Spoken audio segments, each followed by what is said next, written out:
importance of extending the Foreign Intelligence Surveillance Act, the Amendments Act, I think it's called. While I was serving in the House in 2008, this act had actually, the Foreign Intelligence Surveillance Act had lapsed, and we were not doing the things we should be doing.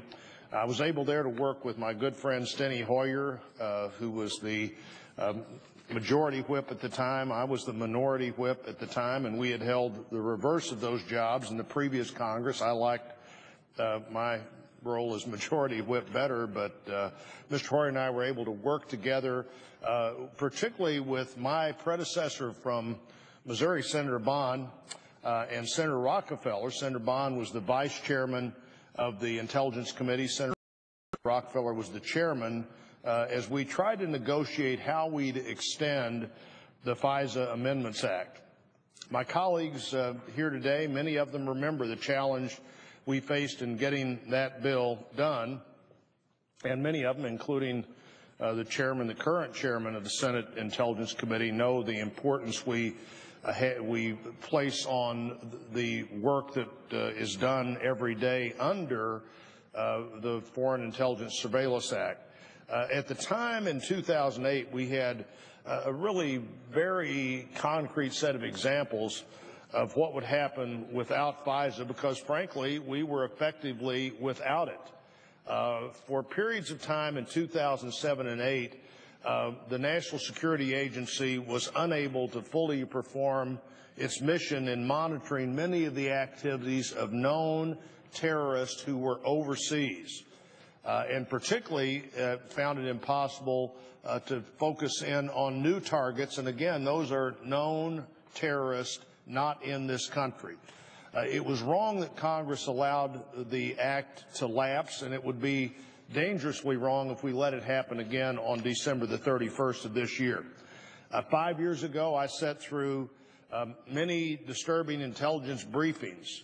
I remember the sense of urgency expressed by the then director of the National Intelligence, Mike McConnell, the then CIA director, Michael Hayden, the Attorney General at the time, Michael McCasey, as they discussed the consequences that we would have to deal with if we continued not to move forward and put this act back in place. The agreement we reached balanced the concerns of those who feared that the National Security Agency had overreached, with the other balance was the ongoing authority that the intelligence community needed to protect the country. That agreement is before us again to be reauthorized for another 5 years. The FISA Amendments Act protects individuals in the United States from so-called reverse targeting. It's one of the concerns people had 5 years ago. This would be a process which in theory could be used to monitor the communications of American citizens under the guise of spying on terrorists. It also continues to ensure that any communication originating in the United States caught in the FISA process is minimized. Now, what does that mean? It means it's handled in a way that American communications can't be examined unless they have further justification. Meanwhile, the bill updated the antiquated way we monitored terrorist communications, ensuring that our intelligence professionals no longer had to spend countless hours trying to figure out whether an overseas terrorist communication are traveling over fiber optic wires or through a satellite.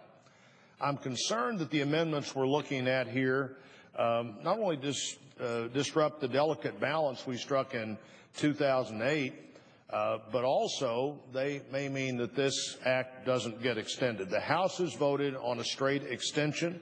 The only thing standing between the continuation of that 2008 hard-fought and I think properly balanced agreement is a Senate vote on what the House has passed.